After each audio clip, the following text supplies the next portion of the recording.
definitely do. So what an absolute pleasure to welcome you all to the Maternity and Performance Symposium. I'm aware that I look slightly like I'm in the Bohemian Rhapsody video because I'm looking up at a screen. So I'm not praying to the goddesses or gods or anything. It's just a technology issue. My name's Jess Moriarty and I'm course leader in creative writing here at Brighton. Sounds a bit weird saying here when here is kind of a virtual imaginary space at the moment, but at the University of Brighton. I really appreciate all of you giving up the time to come along today. 2020 has been a crazy year for so many reasons, and we all hope that everyone is safe and well and looking after themselves. And yeah, thank you for giving up your time today, and it won't be wasted because the lineup is absolutely fantastic. We've got so many incredible speakers, and we're really grateful to everyone who is taking the time to talk and give presentations today. It is such a dynamic, creative and innovative lineup, so thank you so much. I've already introduced Mel, who is I was going to say the mistress of ceremonies, but that doesn't sound right, Mel. You'd be right to look horrified at me. And also Kate Orteson, my colleague in the School of Humanities, and between us we've organised today. And we'd also like to thank the Centre of Arts and Wellbeing at the University for funding the event. And we're really hoping that this won't be a one-off. So now that we've developed this kind of network and community of people coming together for this, we're looking to bid for future funding. And it's really important that that's not just our ideas about what happens in this space today, but that people feel that they can contribute. So if during the day you get a sense of what might be the themes or what might be the strands in a future project, then please pop your ideas in the chat or email Mel or Kate or I directly, because this is only going to work if it's a democratic and inclusive project. So please feel free to get in touch. Also, there will be a book on the back of today, and if people are keen and willing, again, we'd like that to be as democratic and diverse as possible. So we will be in touch with deadlines. I think the deadline for abstracts is going to be the middle of January, but we'll be in touch with everyone after this event to let you know definitely. Baby Evangeline is super welcome. Hi, Baby Evangeline. And also please use the hashtag before, otherwise Mel will break all my fingers when we're finally allowed to see each other face to face. So please use the hashtag Brighton Maternity with a capital B and a capital M. You can really tell I'm au fait with all the social media networking things. So just a tiny bit of housekeeping for today. Please keep your microphones, I've got to read this. Please keep your microphones muted unless you're a speaker. We'd really like to see your faces. We know that's not possible for everyone because of technology or because you just don't want to be seen, but it'd be lovely to see as many faces as possible. Use speaker view so that you can see who's talking. Apparently this should be default, but if not, have a look in the top right of your screen. You can leave and re-enter the meeting, of course. We know a lot of people today have got caring commitments or things going on in their professional, personal lives. So please feel free to drop out and drop back in when it suits to you. But every time you return, you will be put in a waiting room. So there might just be a little delay before you're allowed back in. And as I've already said, you can use the chat function to ask any questions and the chair of the meeting will ask them for you. Okay.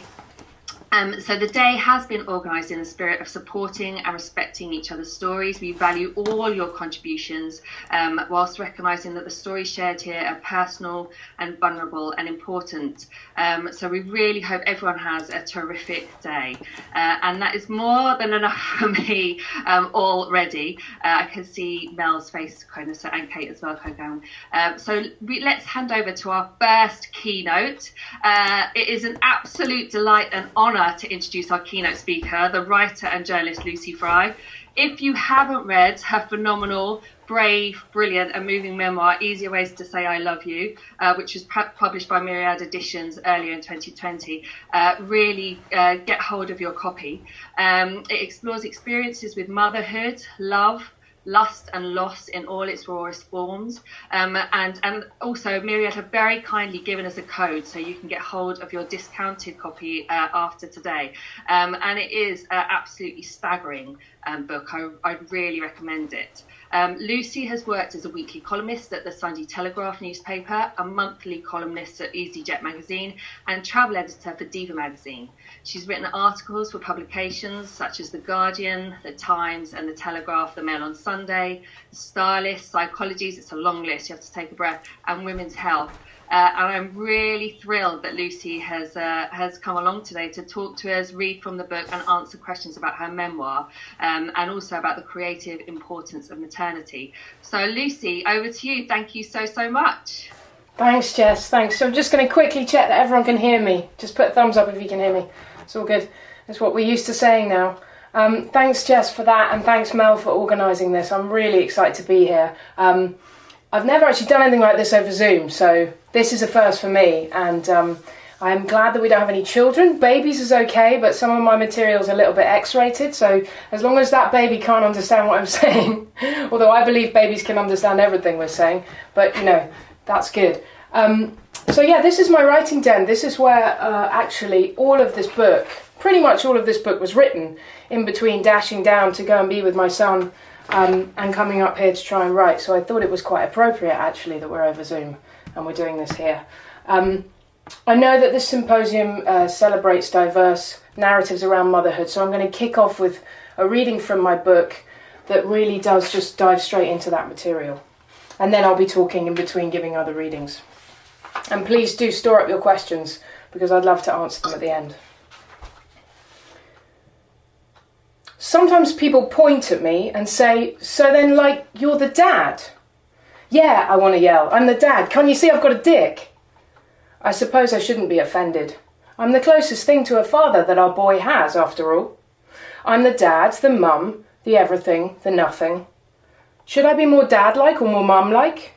I feel I'm not enough, or perhaps too much, of both. Does it matter? I ask B. Do you think the boy will mind not having a father? She shrugs. Maybe, but I didn't have a dad, did I? No, I say sadly, that's true. But I leave the but hanging, feeling sure that this isn't my sentence, not my thought process to finish. B's father left when she was 5, a writer, producer, partisan and a prisoner of war some 30 years older than her mother. He returned from combat and years in hiding with what would now almost certainly be diagnosed as post-traumatic stress disorder, and a strong craving to disappear in the face of conflict. And as a result, he abandoned many women thereafter, often with his children. But it's different though, adds B. He was my father and he left, whereas our boy has 2 parents. He doesn't have a dad, he has a donor and 2 mums. He's never known a father and he's not going to be abandoned. And of course she's right, but still I wonder, will the boy know what he's missing? What will he not be conscious of? Dad equals something the boy doesn't know yet that he might need, that we, his mothers, stole from him when we dreamt of having a family. Dad also equals a 3-letter word which the boy will use in a few months as a way of saying that. Hence he will not care it has 3 letters. It won't be fatherly to him yet. Why don't we make vows to our children? We'd surely break them far less often. If I am wedded to anyone that I know, then it can only be the boy. I can love him, comfort him, honour him and keep him in sickness and in health.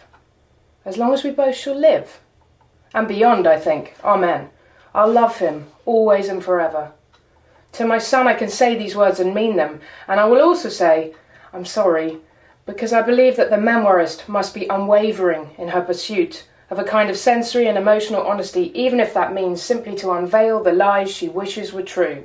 That is, that she's a parent first, writer second, and lover third. This is surely as daft and self-negating a hierarchy as placing heart above brain above lungs.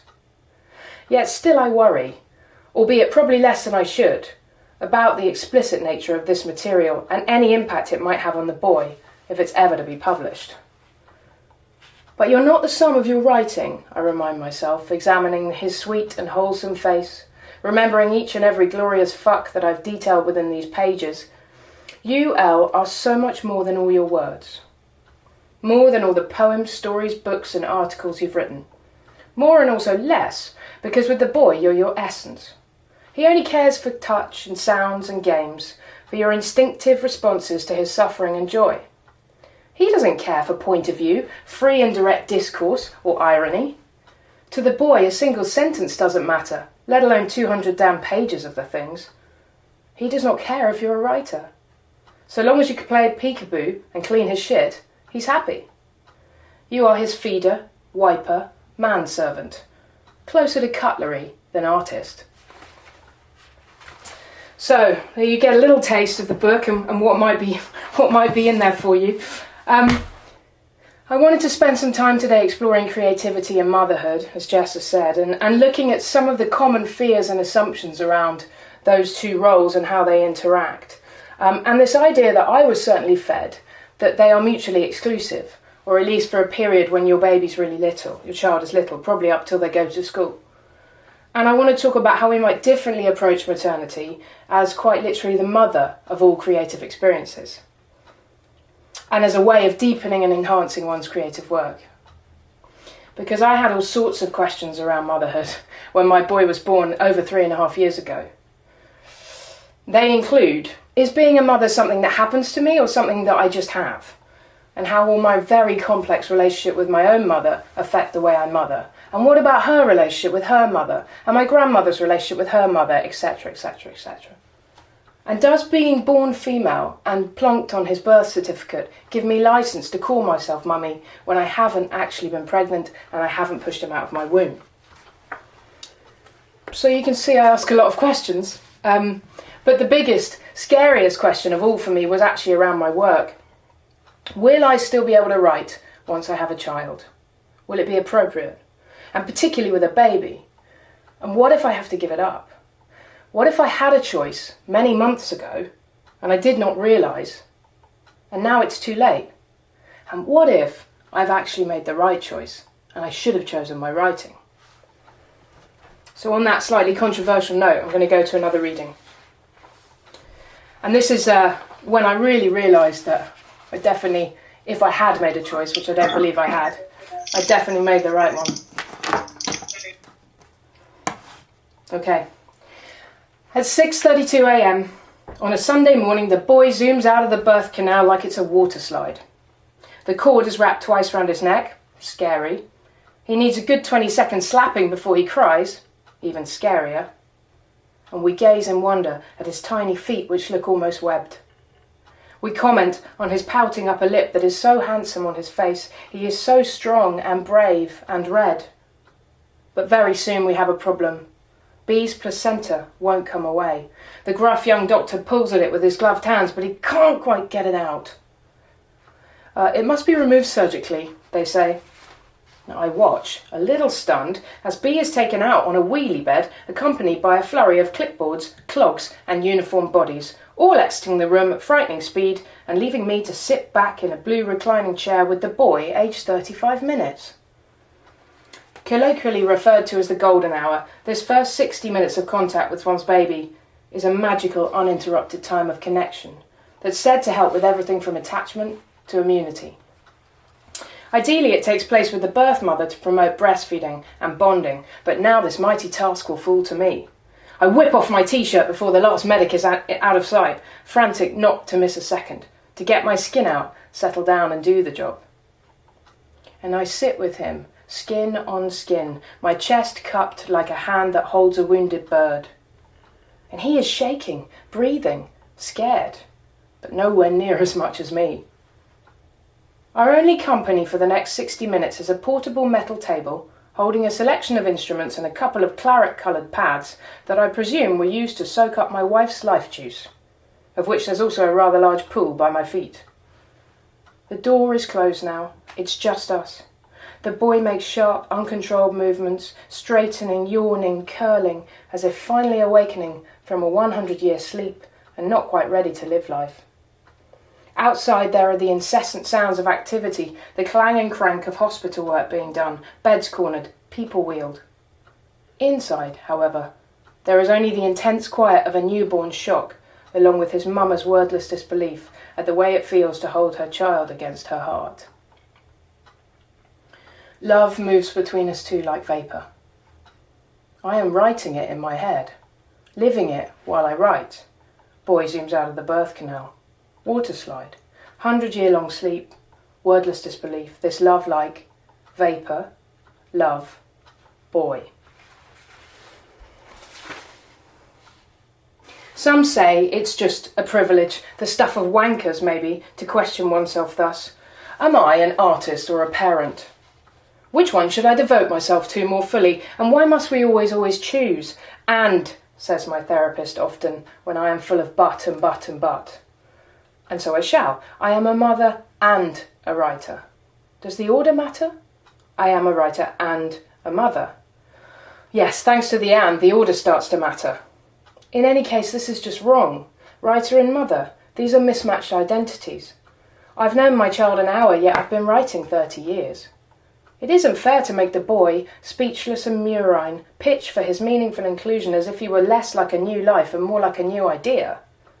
Well, fucking because what I don't know yet, but will very soon know well, is that babies once born, they don't need to pitch for their inclusion. The choice is made by hearts and not heads, made when their nappies start to stink, or when they look at you and giggle. So really it's simple, although there are easier ways to say it. I'm a writer because I write the narrative, and I'm his mother because I'm other. I'm mother because he boy.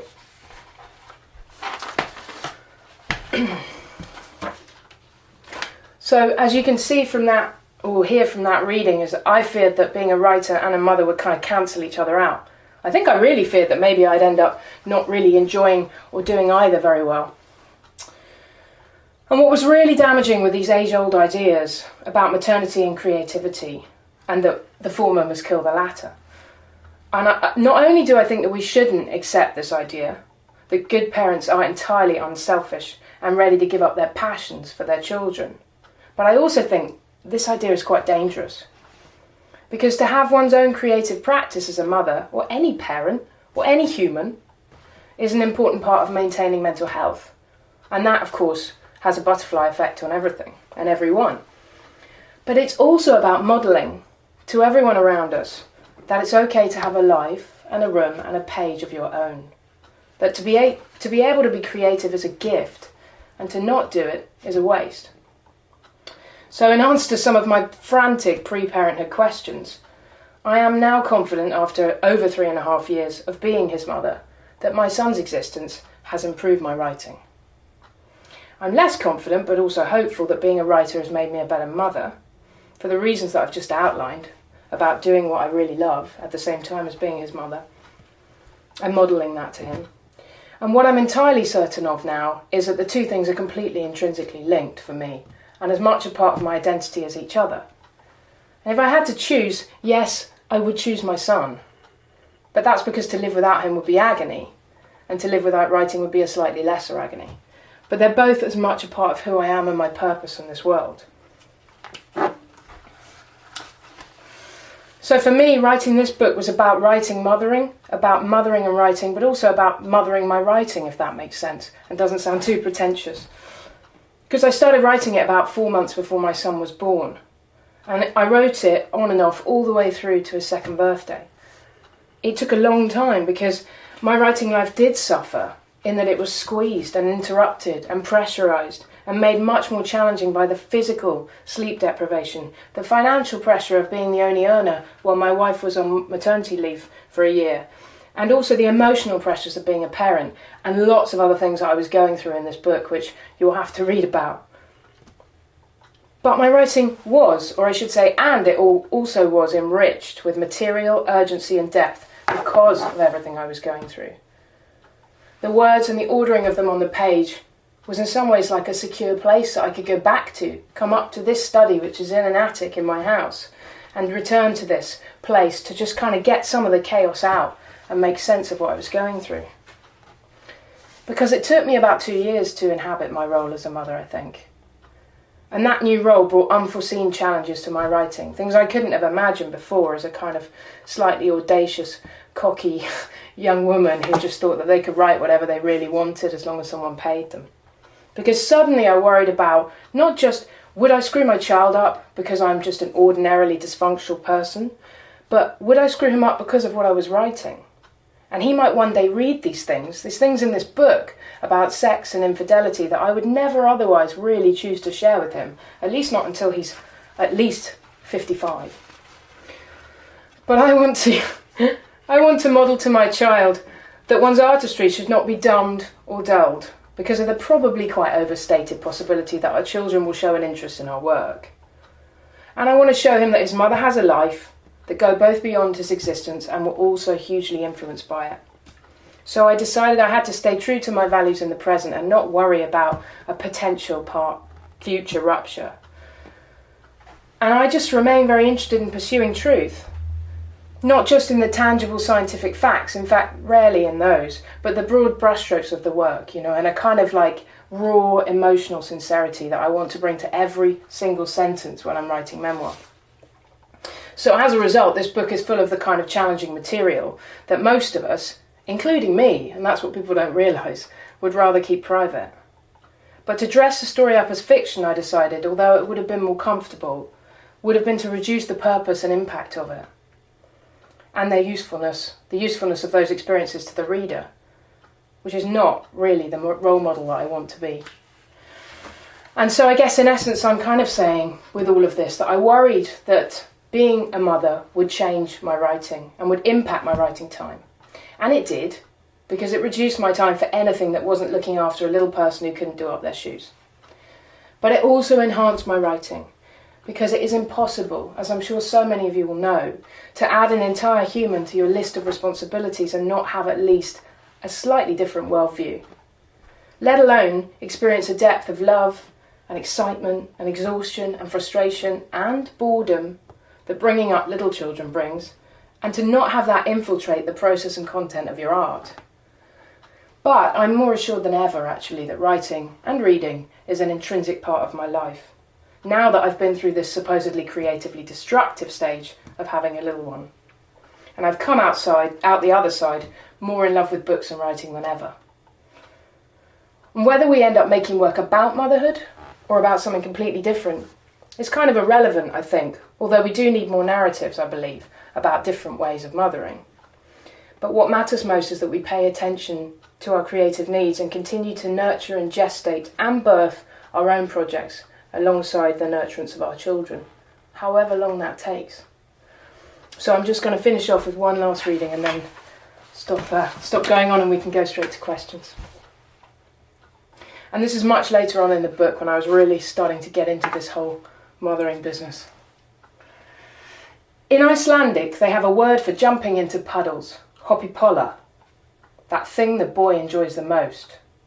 He's one of those little people who tries running before he can properly walk, and who loves jumping despite crash landing. I encourage this behaviour, although it scares me. I suppose I respect his need for freedom more than my own nerves. But when learning how to jump, the boy half explodes like a dud champagne cork, his arms flinging themselves up, while his body stays firmly put. The day his heels come half a centimetre off the ground, I wave my arms about quite wildly, like a person in distress. Those little souls drunk on the novelty of movement, that little heart learning to feel its beat. I never knew that I would parent like it was sport, nor that growling was such fun until I did it chasing him. The paradox of parenting, it is simultaneously profound and tedious, intensely so. Beyond the occasional adrenaline rush when the boy trips into a puddle or he plummets down the stairs, spending whole days with him can actually be quite boring. It is the kind of boredom that is strenuous, requiring effort to endure, and I feel it in soft play areas that smell of cheap vinegar and rubber. Ball pit. He dives and swims through the rainbow balls. What's wrong with me? Why is there always a millisecond, that moment when he hasn't yet emerged, that I'm convinced he's drowned in plastic? It is during these moments that I have to make a conscious effort, forcing myself to remember that I'm lucky, and I do adore being his mother. Can't help but ask myself, though, is it good or bad for my brain cells to rest like this? And could I still read Austen, Sterne, or Chaucer? But really, do I care? I never much enjoyed the classics. There you go. Thank you. You're all on mute now.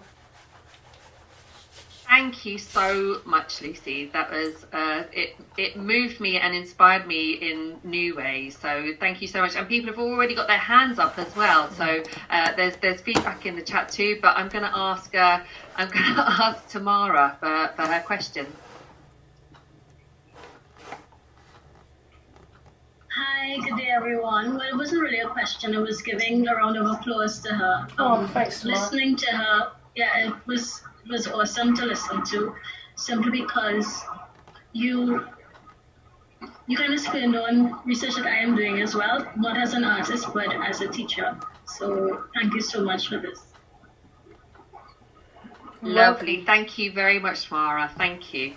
I'm going to suggest that people, if people have either put their hands up using the emoji thing or put questions in the chat, and I'll use those. Who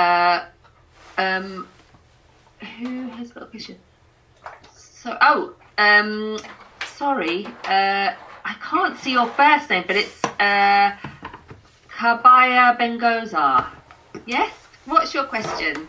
Hi. No, I just wanted to ask because I was in a conference the other day listening to a writer called Silla Newman, a Swedish writer that actually touched on something very similar. And she was an adopted mother like me, coming from a different perspective. But she was talking about how she moved from diary writing to more novel writing. But she actually found that she was self-censoring herself because all of a sudden she realized that someone is going to read this in the future, that the appearance of a new person in their lives, or two people in their lives, all of a sudden were going to change or make her think about her writing more than she had done before. And I was wondering if that is something that Lucy was also, because she touched on that, and but I was wondering if she has just think about that really in that way, that is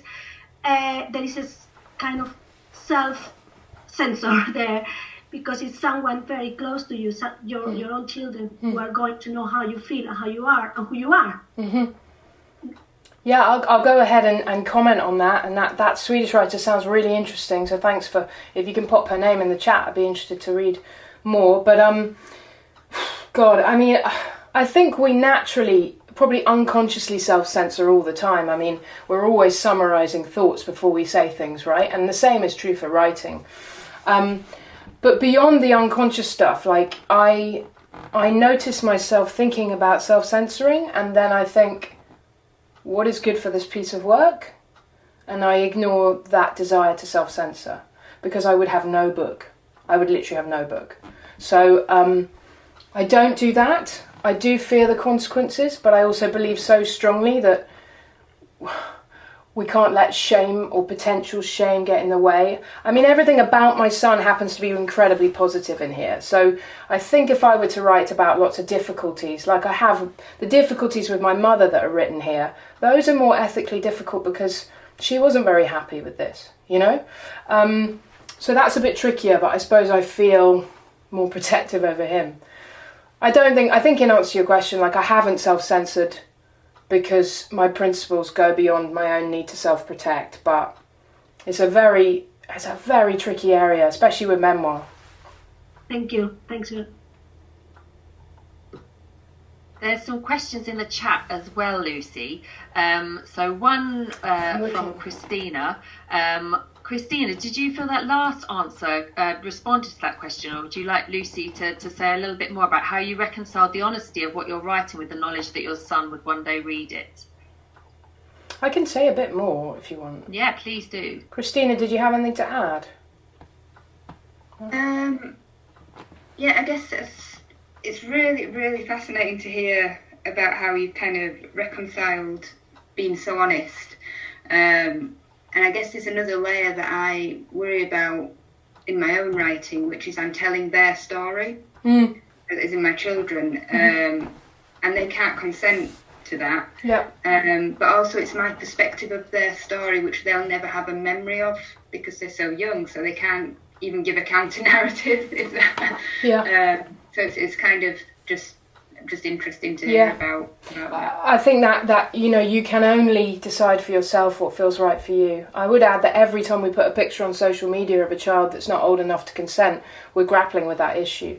So to some extent, and there's so many things we do as parents that our children don't consent to, put them in the car, put them in the bath, get them into bed, you know what I mean? So I hope that I do think it's kind of overstated. I think, I've watched my Bee in the book, I've watched her read all of her father's novels obsessively. And the reason she reads them obsessively is because he left her life and she's looking for him. I don't think my son will have that experience, and I sort of hope he'll be more interested in his own world and his own work than in mine, and he'll just know me as someone who goes off and does his stuff and writes a lot, and I don't think he's going to be that interested. I do worry about him getting teased at a later date, but we'll discuss that and we'll deal with that.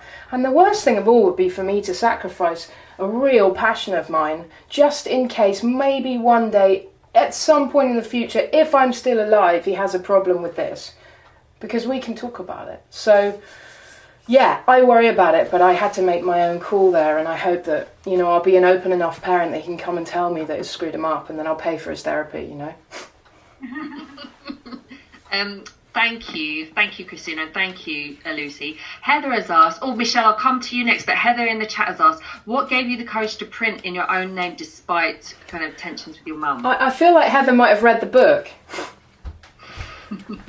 with that question, because there is an awful lot. Well, no, not an awful lot. There is quite a lot of sex in here. I don't know if it was courage or just bloody mindedness. I mean, it's funny, isn't it? There are all these people who might have read this book, but when my mother read it and, told me how shocked she was, the shame that I felt was beyond any shame I've experienced for a number of years, actually. But again, I give that same answer of and what am I going to do? Start censoring myself because one person in the world might not like it? She was like, I don't like it, I don't get it, I'm not coming to the launch, I love you, I'm proud of you, here's a bunch of flowers for your book launch, and that's been okay. It's been okay. And that's when we differ on the way we look at work, and we just differ on that. But I struggled a bit with worrying about how much I would hurt her, for sure. And actually what doesn't come through is how tender I've tried to be, because there's so many things that I've cut. But I do also think that I'm in a family that constantly sort of says, we don't talk about that, and we don't talk about that, and we don't say that. And I think if you have an artist in a family like that, and they're constantly told, shh, you're going to create a shitstorm, and they're going to lift the lid on the family secrets because they're going to have been shamed, and that's what happened to me, I think. Thank you, Lucy. Michelle, you had your hand up. What question were you going to ask? Actually, I was just going to add that I've been through a similar thing just recently with my show, The Dirty Mother, and my sort of online persona, The Dirty Mother. But I'm dirty because I'm telling firsthand the story of my birth trauma, and I'm like, I guess, that child in the world family. I'm spilling the beans on the world of what we don't say what it's like, content warning to see your newborn infant resuscitated, and birth trauma and things like that, medical neglect. We don't talk about that at all. It's not out there. So with my son, he sort of said, I don't want to see your show, Mum, I'm not interested in seeing your show. Which is fine, but I'm a bit worried because it's on YouTube and it's going to be on Melbourne Fringe. So it's great to hear what you're saying, Lucy, how you're grappling a bit. It just makes me feel a bit like you've given me a few considerations. But I think it is that question, like you were saying, or thought of don't compromise your principles. Someone's got to talk about this. And in your case, it's you, and in my case, maybe it's me and us, all of us here.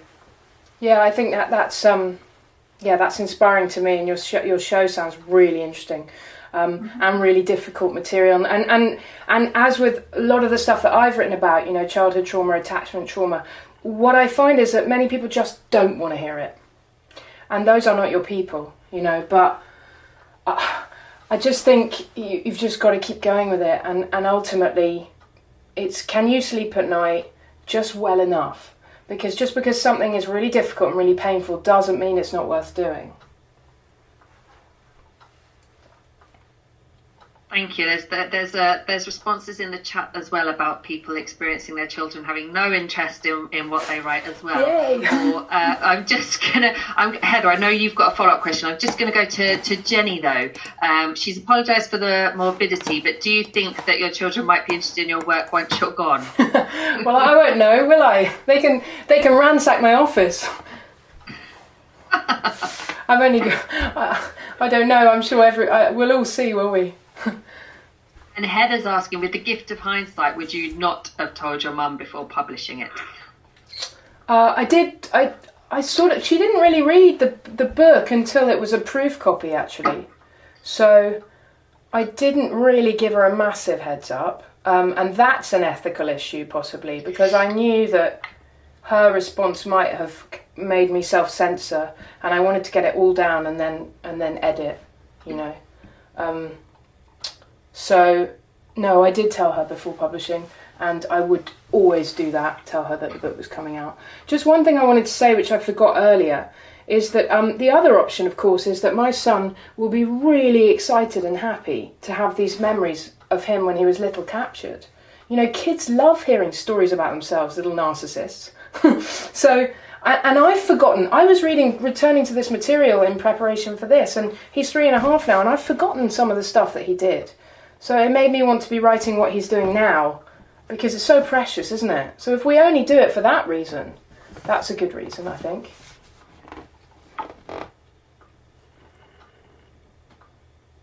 Yes, I completely agree with that. Sorry, it took me ages to unmute there, but yeah, I think that's what when you read the book, the joy that's captured in your descriptions of the boy are staggering and beautiful. So yeah, who wouldn't love to be written about like that? Mm-hmm. Are there any other questions? I'm just checking the chat. People just being supportive about that, about your response. Does anyone else have any questions?